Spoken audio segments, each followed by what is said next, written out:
Chairman Bilawal Bhutto Zardari चयो आहे त ईंदड़ 50 वरियनि में मुआशी बहरान ऐं मौसमियाती तब्दीलियूं मुल्क जा अहम मसला हूंदा। पीपल्स पार्टी जे चेयरमैन बिलावल भुट्टो ज़रदारी चयो आहे त ईंदड़ 50 वरियनि में पाकिस्तान जा अहम मसला मुआशी बहरान ऐं मौसमियाती तब्दीलियूं हूंदियूं।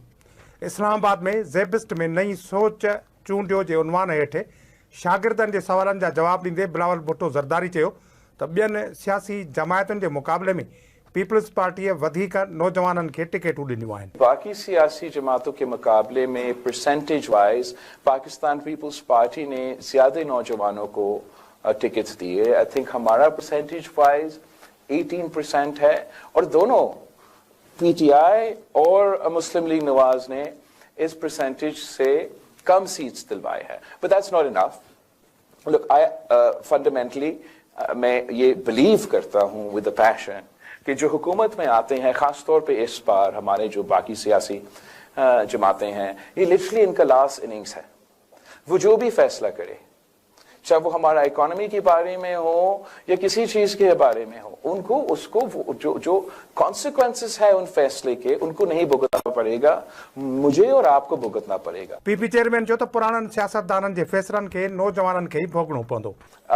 अनफॉर्चुनेटली हमारे यहाँ ये ऐसे दी प्रेजेंस, चाहे हमारा टिकट्स भी हमने उतने नहीं दिए जितना हमें देने चाहिए थे नौजवानों को, और जहां मुश्किल सीट्स है या जहां इवन पक्की सीट्स है तो वहां भी बहुत मुश्किल होता है किसी को कहना कि आप पीछे हटे, किसी नौजवान को मौका दे। I am not saying it's easy, but it's necessary if we are going to break through from this sort of रिवायती सोच। बिकॉज एक चीज एक तरीके से हमेशा से होता आ रहा है, तो some people find it easier कि ऐसे ही चलता रहे तो क्या फर्क पड़ेगा। नहीं, फर्क पड़ेगा, इसका नुकसान हो रहा है।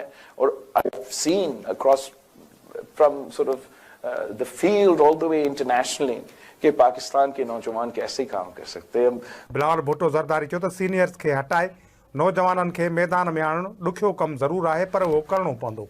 बिलावल भुट्टो ज़रदारी चयो त ईंदड़ 50 वरियनि में मुआशी बहरान ऐं मौसमियाती तब्दीलियूं सब का अहम मसला होंदा। बोर्ड आई तो मौसमियाती तब्दीली के नुकसान बाबत जान मिली। आगे जो 50 साल है उसमें मैं क्या समझता हूँ कि पाकिस्तान के सबसे अहम इश्यूज हैं, तो एक हमारा मुआशी बहरान और दूसरा जो मौसमी तब्दीली की वजह से पाकिस्तान वाकई खतरे में है। और मुझे तो मैं ऑक्सफोर्ड से पढ़ा लिखा हूँ, मगर जो डिटेल्स हैं इसके हवाले से वो तब मुझे समझ में आया जब पिछले साल हम उस बहुत ही बड़ा कुदरती आफत जो सैलाब था उससे गुजरे। अगूणे परडेही वज़ीर बिलावल भुट्टो ज़रदारी चयो त इक़्तिदार में अची 17 वज़ारतूं बंदि कंदासीं, अशराफिया खे मिलंदड़ सब्सिडी वारी रक़म मिस्किन माण्हुनि ते ख़र्च कंदासीं। हमने ये फैसला किया कि हम इंशाअल्लाह ताला हुकूमत में आके ना सिर्फ वो 17 वजारतें बंद करेंगे, मगर ये तमाम जो अशराफिया का सब्सिडीज है इनको खत्म करके अपने अवाम पे खर्च करेंगे, अपने पसमानदा तबकात को, निचले तबका को रिलीफ, ना सिर्फ रिलीफ पहुंचाने के लिए मगर हमारा इकोनॉमी को बॉटम अप स्टिमुलेट करने के लिए। इसका जो मोडस ऑपरेंडी होगा वो ये कि हमें जहां हम हुकूमत की वो वजारतें बंद करके नॉन डेवलपमेंट एक्सपेंडिचर काट रहे हैं, हमें डेवलपमेंट पे तो खर्च करना पड़ेगा। बिलावल भुट्टो ज़रदारी चयो त पाकिस्तान पीपल्स पार्टी मुल्क जी खुशहाली ऐं अवामी मसइलनि जे हल लाइ जाखोड़ जारी रखंदी। पीपल्स पार्टी जे चेयरमैन बिलावल भुट्टो ज़रदारी चयो आहे त पंजाब में पीपल्स पार्टी जे कारकुननि खे हिरासां कयो पियो वञे। पंजाब जो वॾो वज़ीर ॿुधाए त पीपी कारकुन 9 मई वारे वाक़े में मुलविस हुआ। रावलपिंडी में मीडिया से ॻाल्हाईंदे पीपी चेयरमैन बिलावल भुट्टो ज़रदारी चयो पीपल्स पार्टी की क़यादत 3 नस्लनि खां सियासत करे रही है। पीपल्स पार्टी पंजाब में ॼमी मुक़ाबलो कंदी। बिलावल भुट्टो ज़रदारी चयो त शहबाज शरीफ जो सिंध अचण वारो चैलेंज क़बूल कयो हो, पर अलाए छो नवाज़ शरीफ मनाज़रे खां डिॼी रहियो आहे। मनाज़रे जो चैलेंज हर मुल्क में रिवायत आहे। पीपल्स पार्टी चेयरमैन चयो त मियाँ साहब जूं तक़रीरूं नाहे ॿुधंदो। मियाँ साहब जिते मनाज़रो करणु चाहे थो हलियो अचे। बिलावल भुट्टो ज़रदारी चयो पीपल्स पार्टी आवाम जी ख़िदमत ते यकीन रखे थी, उहे पक्का वाइदा कंदा आहिनि, ॿियनि वांगुरु कूड़ा वाइदा नथा कनि। पाकिस्तान पीपल्स पार्टी को तो पीटीएम से हुकूमत से पहले निकाला गया और फिर हमने ज़रूर मिलकर हुकूमत किया, और मेरा ख्याल में जब तक कंसेंसस से फैसले करवाए जा रहे थे तो बेहतर फैसले करवाए गए। जैसे ये फैसला किया कि हमने मशवरा नहीं करना चाहिए, कंसेंसस के थ्रू फैसले नहीं करेंगे, तो चंद गलत फैसले भी हुए। हम तो एक नीयत के साथ इकट्ठे हुए, तो नीयत मेरा ये था कि तमाम सियासी जमातें अगर मिलकर काम करेंगे, और पाकिस्तान में मुआशी बहरान है, पाकिस्तान में जमहूरी बहरान, आइनी बहरान है, पाकिस्तान में खारजा सतह पे हम आइसोलेट हो चुके हैं, तो अब हम सब मिल गए हैं, हम अपने अपने मोर्चे संभालेंगे, इंशाअल्लाह ताला पाकिस्तान के मसाइल में कमी का बंदोबस्त करेंगे। मैंने अपने मेहनत किया दिन रात और कोशिश ये की कि जो खारजा सतह पे मसले थे वो हल करें, जो बाकियों का जिम्मेदारी था मेरा ख्याल में उनका हल करने में कम दिलचस्पी था, और किसी को चौथी बार वज़ीर आज़म बनाने में ज़्यादा दिलचस्पी था, जिससे ना सिर्फ पीपल्स पार्टी के साथ लेकिन तमाम सियासी जमातों के साथ एक अनबन हुआ है। जहाँ तक हमारे मसाइल है, चाहे वो मुआशी हो, चाहे वो जमहूरी हो, चाहे हमारे पूरे मुआशरे में जो बहरान एक यही नफरत और तकसीम की वजह से पैदा हुआ है, इसका हल निकालने के लिए सबको मिल के काम करना पड़ेगा। अब वो शायद कोalition की सूरत में हो ना हो, वो तो अपनी जगह, लेकिन मिल के काम करने का फ़ायदा होता है। मैं खान साहब को भी ये मशवरा देता था कि जब वो हुकूमत में था, उसका ये नहीं मतलब कि आप अलायंस में हैं, लेकिन if he reached across the aisle and tried to work with the opposition, maybe he would have been more successful in solving problems. तो वही मेरा तरीका था। मैं तो बाकी पाकिस्तान के अवाम की तरह मियाँ साहब की तकरीरें नहीं सुनता हूँ, और मैं आप मुझे ये बताएं कि जो मैंने चैलेंज दिया डिबेट का, जो कि तमाम सिविलाइज सोसाइटीज़ में ये अब एक रवायत बना हुआ है, जमहूरी सोसाइटीज़ में, कि जो बड़े सियासी जमातों के वज़ीर आज़म की उम्मीदवार है वो नारेबाजी के बजाय पूरी मुल्क के सामने, मीडिया को सामने रख के डिबेट करते हैं, अपने मंशूर पे बात करते हैं। मैंने ये चैलेंज दिया तो छोटे मियाँ ने तो कहा था कि सिंध में आए, सिंध में आप दौरा हमारे करवाए, वहाँ हम जज भी करेंगे और डिबेट भी होगा। मैंने वो चैलेंज कबूल किया। मियाँ साहब क्यों डर रहा है हमारा चैलेंज से, क्यों नहीं आ रहा है डिबेट करने के लिए? क्या पंजाब ने कभी किसी बुज़दिल आदमी को मुंतखब करवाया है? हमेशा पाकिस्तान हो या ख़ास तौर पे पंजाब के अवाम जो हैं वो दिलेर लोगों के साथ देते हैं, बहादुर लोगों के साथ देते हैं। मियाँ साहब अब चौथी बार वज़ीर आज़म बनने की कोशिश में हैं। अगर उसको अपना पॉलिसीज का पता है, अगर उसको अपना इकोनॉमिक पॉलिसीज का पता भी है, तो आए मुझसे डिबेट करे। जैसे शहबाज शरीफ साहब ने कहा, सिंध के किसी भी शहर में, चाहे वो गंबद की तहसील खैरपुर में जहाँ हमारा हॉस्पिटल का मुकाबला वो प्लीज़ आके करे पाकिस्तान का किसी भी हॉस्पिटल से, चाहे वो थरपारकर में आके करे, चाहे वो कराची के NICVD के बाहर डिबेट करना चाहे, जहाँ भी, मगर आए तो से और डिबेट करें।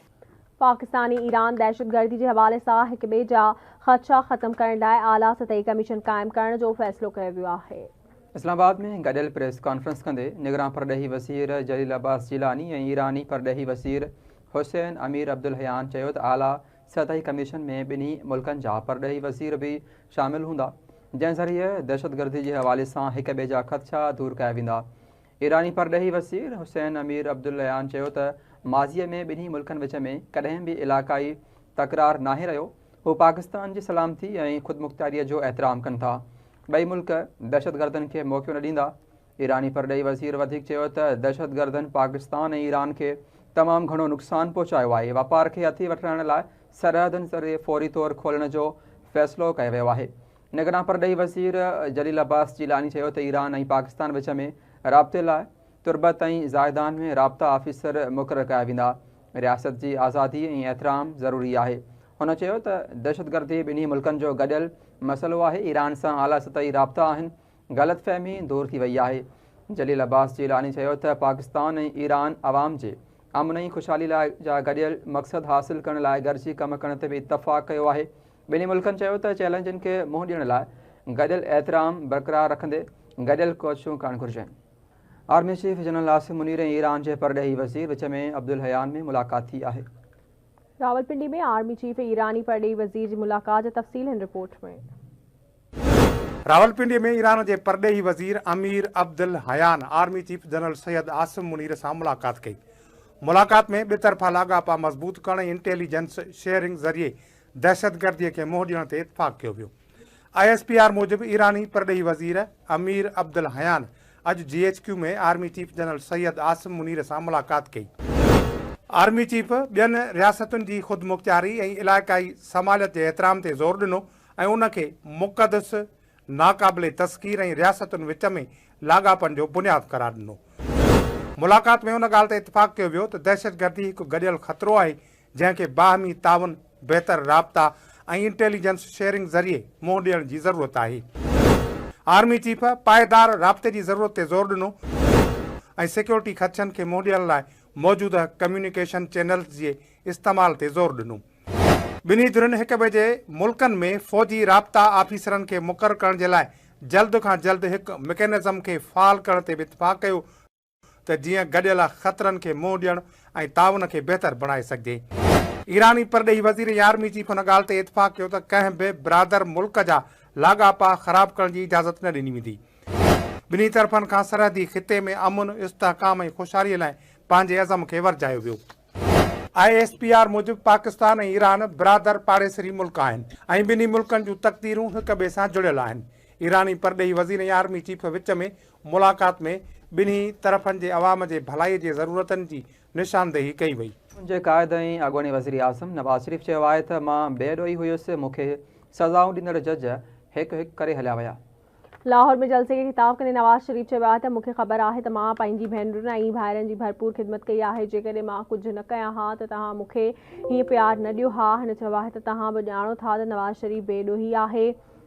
सज़ाऊं ॾींदड़ जज हिकु हिकु करे हलिया विया। कुझु महीननि खां पोइ चीफ जस्टिस बणजण वारो जज बि हलियो वियो। उहो छो वियो? छो त दाल में कुझु कारो हो। नवाज़ शरीफ़ चयो आहे त इहो जज मुंहिंजे केसनि ते मॉनिटरिंग जज बणिजी वेठो हो।